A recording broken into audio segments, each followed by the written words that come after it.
Fala pessoal, beleza? Sejam muito bem-vindos ao canal de resenhas dos Perdidos no Tempo. E hoje é dia da gente seguir adiante na jornada através do Rebel R, Narrativas Estelares, um jogo de ficção científica e exploração espacial da Secular Games, escrito pelo Júlio Matos, que a gente está explorando aqui no canal capítulo a capítulo, sempre com a pretensão de tentar identificar o que for mais importante para dar aquela ideia geral de qual é a proposta, qual é a pegada do jogo, beleza? Quem está chegando agora aqui no canal, mas quer saber tudo que a gente já falou sobre o Rebel R, é só se ligar aqui na nossa playlist exclusiva, que concentra aí todo o nosso conteúdo a respeito desse jogo. E depois, se quiser continuar a viagem junto com a gente, se inscreve aí no canal e ativa o sininho. Então vamos lá, pessoal, para a gente começar a brincadeira de hoje, só rapidinho para todo mundo se localizar, estamos atualmente no capítulo 3 do livro, tá? Que se chama Narrativas Estelares e Suas Regras, que basicamente é o capítulo endereçado ao narrador, ou como é chamado aqui no Rebel R, o Zig. E como eu comentei também em vídeos anteriores, os capítulos do livro aqui do Rebel R, eles são bem extensos. São poucos capítulos, mas são extensos. Então a gente está fracionando aqui o conteúdo em alguns vídeos para poder ver as coisas com calma. Hoje a gente vai avançar mais um pouquinho nesse capítulo 3, falando, olha, da anatomia da trama. Ou seja, o livro aqui nessa parte, ele vai destrinchar todos os elementos que compõem aqui uma trama, né, para auxiliar o narrador a compreender melhor isso e como criar uma trama, né? Então a gente vai passar, dar um rasante por essas informações a partir de agora. Bom, para começo de conversa, vamos estabelecer aqui, segundo as informações do livro, o que significa a trama, qual seria o conceito de trama. Trama nada mais é do que o arco narrativo, ou seja, a história na qual as protagonistas, né, vão interagir em maior ou menor escala, né? É a história, é o mote principal da sua campanha, é aquilo que vai, o chamado da aventura, vamos dizer assim, é aquilo que vai levar as protagonistas a se interessarem por seguir naquele rumo. É algo mais ou menos nessa linha. E essa trama, ela vai ter, melhor dizendo, 3 premissas básicas, sendo a primeira delas justamente o interesse das protagonistas. Ou seja, essa trama, essa história, ela precisa ser interessante, ela precisa despertar o interesse, né, das personagens protagonistas por algum motivo. Pode ser que o interesse delas seja porque seguir por aquele rumo ali é a missão delas, por exemplo. Pode ser porque elas estão ajudando alguém que é importante, né, para os personagens. Enfim, no final das contas, o que interessa é que essa trama seja interessante para as protagonistas por algum motivo. Essa é a primeira premissa. Outra premissa são as questões narrativas. O que seriam essas questões narrativas? Eu vou ler um trechinho aqui para vocês, olha só. Questão narrativa é aquilo que faz a trama importante para o universo onde está inserida, para além dos interesses independentes, e independente da interação das protagonistas. Ou seja, essa trama ela vai ter uma relevância para o cenário, para o mundo, vamos chamar assim, ainda que as protagonistas escolham não fazer nada. Vou dar um exemplo aqui, que o livro coloca, olha só. Um planeta que está prestes a se destruir. O planeta, sendo destruído, ele vai causar uma alteração ali no cenário. Mesmo que por acaso as protagonistas não se interessem por isso, que se dane o planeta, vamos para outro lugar, beleza, mas aquele planeta vai se destruir e isso futuramente vai afetar o mundo, o cenário em que as protagonistas estão de alguma forma. Então isso aí também é um elemento da trama, é a chamada questão narrativa. E por fim, a gente vai ter a questão da ameaça, que é a terceira premissa ali de uma trama. Vou ler um trechinho aqui também. Uma ameaça pode ser o motivador da questão narrativa ou ser a consequência do desencadear de uma questão. Na prática, é ela que trará os riscos e conflitos que compõem uma trama.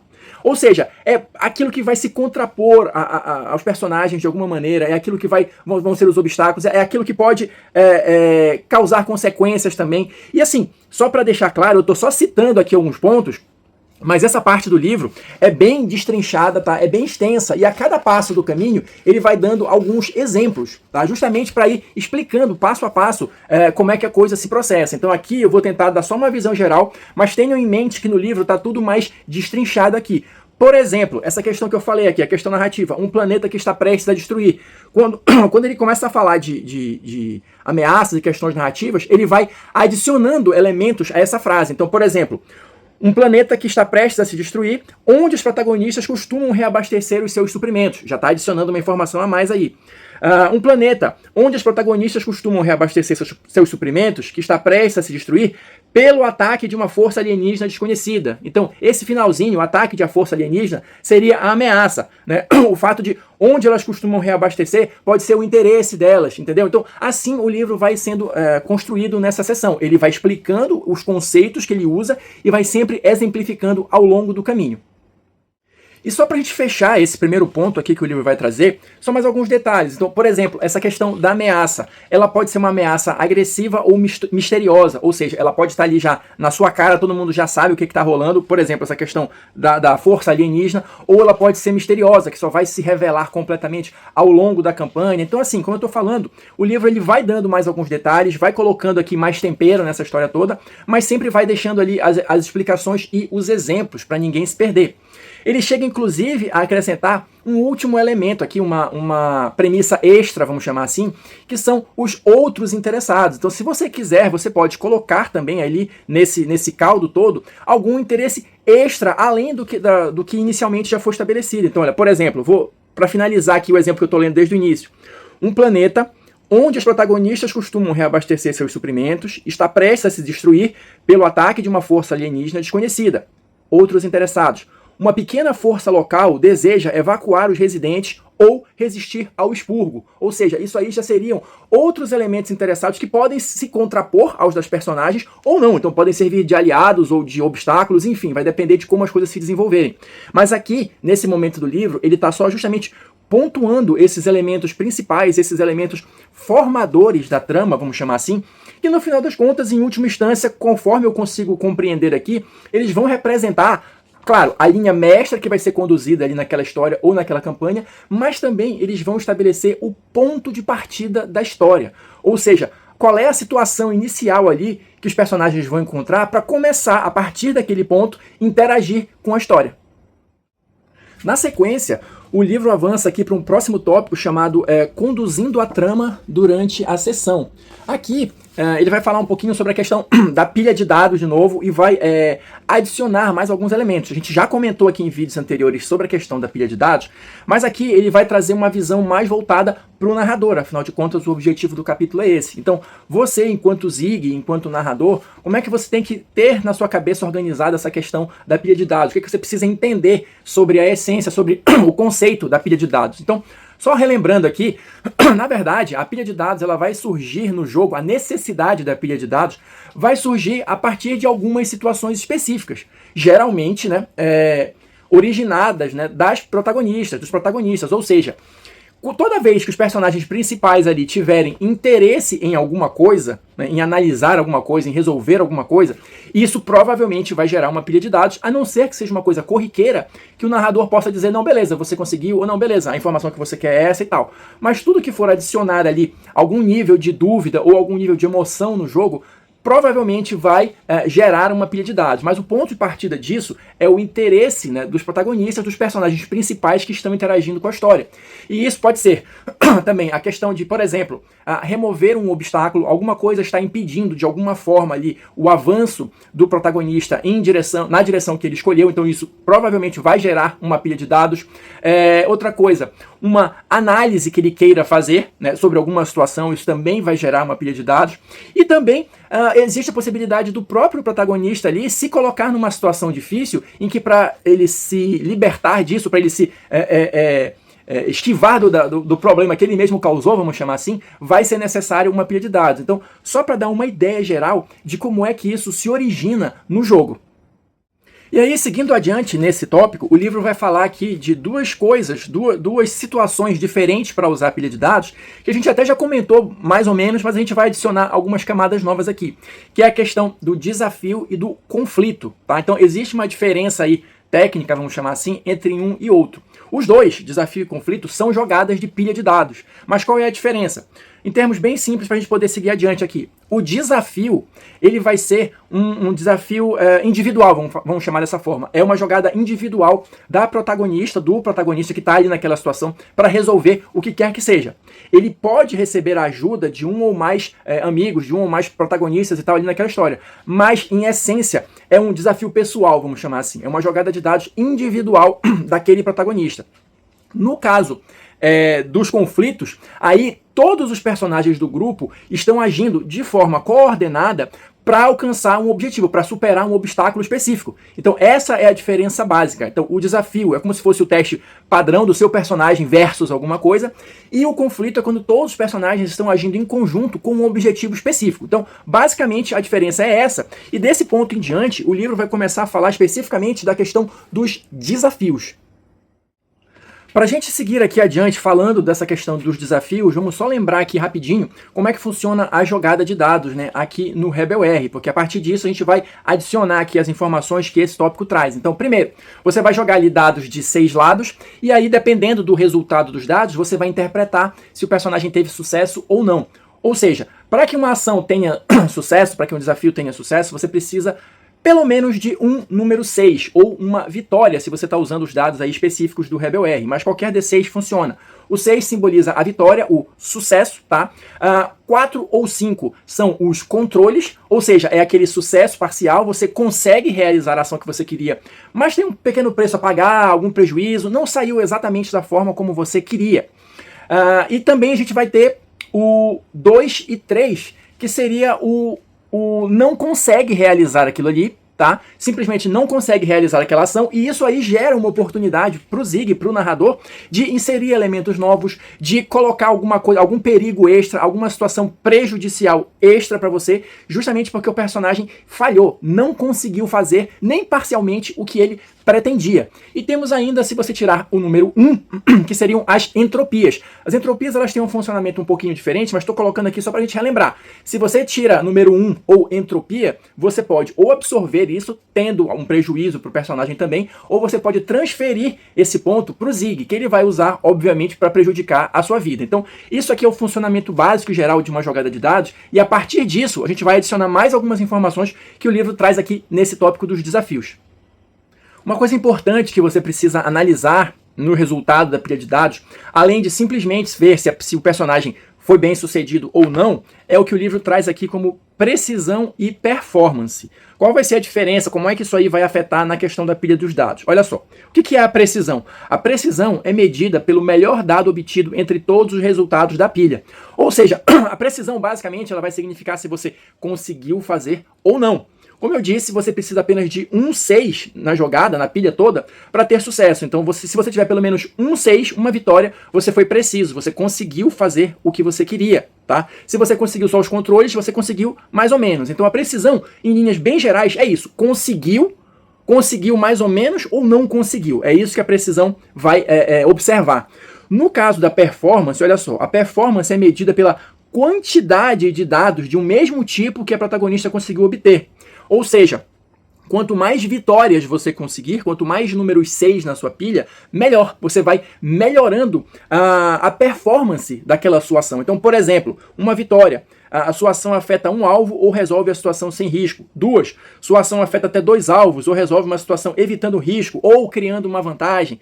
3. Afeta até 3 alvos, cria mais vantagens, você consegue fazer aquilo mais rápido. Isso tudo vai depender da situação narrativa que estiver rolando ali. Mas, em linhas gerais, quanto mais vitórias, quanto mais números 6 você conseguir na sua jogada, melhor. Mas aí, pra gente fechar essa situação, e a questão dos controles? E os 4 e 5? Se eu tirar 4 e 5, fica por isso mesmo? Não tem nenhuma condição de melhorar essa jogada? Tem. As personagens têm uma característica chamada ímpeto, que eu também já comentei aqui em vídeos anteriores de alguma maneira. Ela vai aparecer ao longo do livro, né, pelo que eu estou percebendo. Mas em relação à pilha de dados, como é que funciona? Se na sua jogada você tiver pelo menos uma vitória, um número 6, e outros dados com 4 e 5, com controles, você pode, se quiser, gastar um ponto de ímpeto para transformar um controle, um 4 ou um 5 em uma vitória, em um 6, tá? Lembrando que esse ímpeto é mais ou menos como se fosse ali a força de vontade. Então a personagem está investindo ali um pouco da sua força de vontade para forçar o resultado, que é como eles chamam aqui, e melhorar a performance dela, tá? Só que aí é o seguinte, você só pode fazer isso se você tiver pelo menos um número 6, uma vitória na sua jogada, senão você não pode gastar o ímpeto. E aqui, só para mostrar para vocês, olha, tudo que ele vai explicando, ele vai depois trazendo aqui em quadros resumidos, vai dando exemplos. Então, por mais que pareça esquisito no início, porque tem alguns conceitos diferentes, novos, pelo menos para mim, mas você vai acompanhando ali através dos exemplos e a coisa vai fluindo de uma maneira mais fácil. Seguindo adiante aqui no capítulo, o outro ponto que eu acho interessante de abordar com vocês aqui é a questão dos riscos e condições. Olha só, o que seria isso? É mais um elemento que vai influenciar ali de alguma forma na pilha de dados. Por quê? O que seriam riscos e o que seriam condições? O risco, sendo bem direto, é algo que tem a possibilidade de causar um dano ao personagem. Então, por exemplo, aqui, deixa eu tentar sacar um exemplo aqui da cartola. Você está usando um equipamento antigo, um armamento antigo, ou fazendo um experimento usando um material de laboratório antigo, um computador antigo, e tem o risco dele explodir, por exemplo, ou de funcionar errado e te causar algum dano. Isso é um risco. É diferente da condição, que é uma coisa que está geral ali na cena, que vai afetar não só o seu personagem, mas todo mundo. Por exemplo, o laboratório onde você está fazendo esse experimento está pegando fogo. É uma coisa mais geral, mais ampla. Existe a possibilidade de em algum momento isso te causar um risco, mas em tese é uma situação geral que você consegue evitar de alguma forma. Então, basicamente, assim, sendo bem sucinto, a diferença é essa. O risco ele vai te causar dano direto e a condição é algo mais geral ali na cena que vai atrapalhar todo mundo da mesma forma. A partir desses dois conceitos que eu acabei de comentar aqui com vocês, o livro vai estabelecer algumas situações. Então, por exemplo, existe algo que ele chama aqui de desafio seguro. O que é um desafio seguro aqui, entre aspas? É quando o personagem tem que fazer alguma coisa, mas ele não tem essa questão do risco, né, e da condição afetando ele ali diretamente. Por exemplo, tô tirando os exemplos aqui de cabeça, tá? Pode ser que não saia exatamente certinho, mas vamos lá. O seu personagem quer abrir uma porta, por exemplo.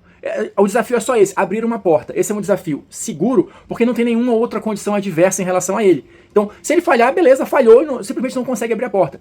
Se ele está querendo abrir essa mesma porta e está vindo uma patrulha, né, disposta a matá-lo, isso aí já seria talvez um risco. Se ele não conseguir abrir a porta a tempo, essa patrulha vai chegar e vai disparar contra ele e vai... Ou se a porta tem um mecanismo de segurança muito forte, se ele falhar ali no teste, ele vai tomar um choque ou algum tipo de dano, isso aí já seria um risco, por exemplo.